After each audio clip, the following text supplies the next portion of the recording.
The Republican and Democratic candidates for governor will be having their first televised debate. And Ohioans will get to witness another vapid display of partisan politics.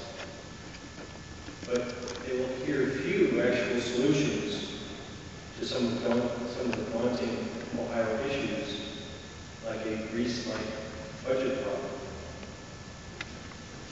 But today, I offer real solutions and a commitment to making tough choices that will lead Ohio back to prosperity, greater freedom, and a much smaller state government. Today, you will hear a common citizen running for office and speaking the truth. According to a recent Columbus Dispatch poll, 97% of Ohioans would like to see a detailed budget from their candidates for governor. Today, their wish is granted. Each member of the media today should have been presented with a complete line item budget proposal for the upcoming biennium. The same proposal will be posted on the Libertarian Party of Ohio website at lpo.org.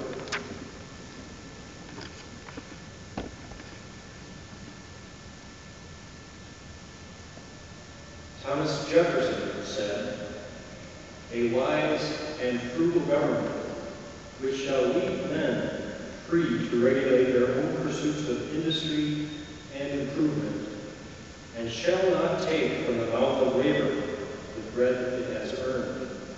This is the sum of good government." Today, I offer to Ohio Jefferson's form of a good, wise, and frugal government. Today, as the Libertarian candidate for governor of Ohio, I present a concise plan to eliminate Ohio state income taxes, to drastically improve Ohio's schools, and to balance the budget. Now, some are estimating the budget deficit to be about $8 billion. It could be more, it could be less. But whether it's $4 billion or $8 billion or $10 billion, you don't balance the budget by turning the Department of Development into a nonprofit agency. Republicans and Democrats got us into this mess, but they don't know how to get us out of it, except by raising taxes, or raising fees, or by borrowing from our grandchildren. Neither of my high-dollar, special interest-supported proponents is prepared to make the tough choices that will position Ohio to become the freest, most business-friendly, most family-friendly, and most productive state in the Union. After decades of Republicans and Democrats in office, Ohio is now ranked 7th highest in the nation in terms of individual tax burden. Ohio is ranked 47th in the nation in terms of business tax friendliness. The Republican gubernatorial candidate paraded around the state for a while with the Indiana governor, Mitch Daniels, and gushed about how great things are in Indiana under a Republican governor. And I asked, really? Since when is a double-digit unemployment rate something acceptable just because it's under a Republican administration? John Kasich, as well, has no idea what to do except to make empty promises. So I would like to be blunt. The truth is that a governor cannot create private sector jobs, and big government does not add to the prosperity of the state. Rather, big government consumes prosperity. As Ohio's next governor, my primary mission will not be to create jobs or to promise tax cuts that might happen 10 years from now. It is simply my primary focus to get government out of the way. This is the cure that Ohio needs, to get government out of the way. In order to do this, here are some of the highlights of our plan, again, detailed in your packets. If you want economic growth, the surest way to get it is to make sure the citizens of Ohio have more money in their pockets. And in fact, John Kasich once said something similar. He once promised to eliminate the income tax, a promise he has since broken already. But I guarantee to every Ohioan that should they select me as their next governor, I will not only introduce a budget with zero income tax, but I will veto any proposal that comes from the General Assembly that does not include zero income tax.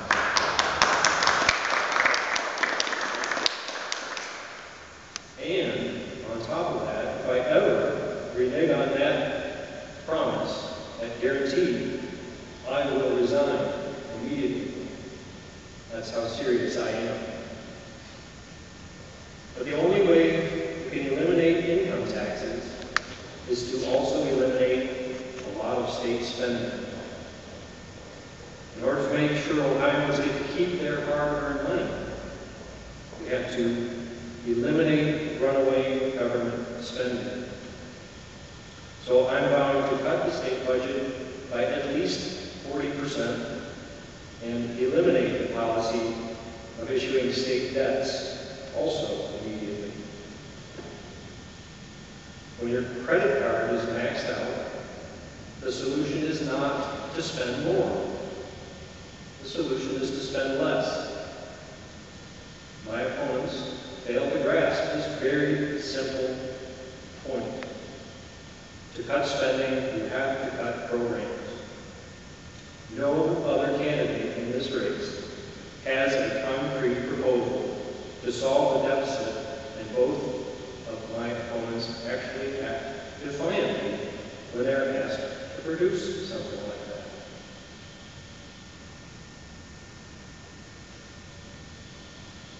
that. Achieving a balanced budget is going to take several measures. And the first among these is to eliminate more than 20 state agencies that are unnecessary. Second, as you might know, currently public employees, state employees, on average earn about 26% more than their private sector counterparts. Under my administration, state employees will have their pay and their benefits cut and/or frozen for 10 years, or until the median private sector income is higher than the median state employees' income.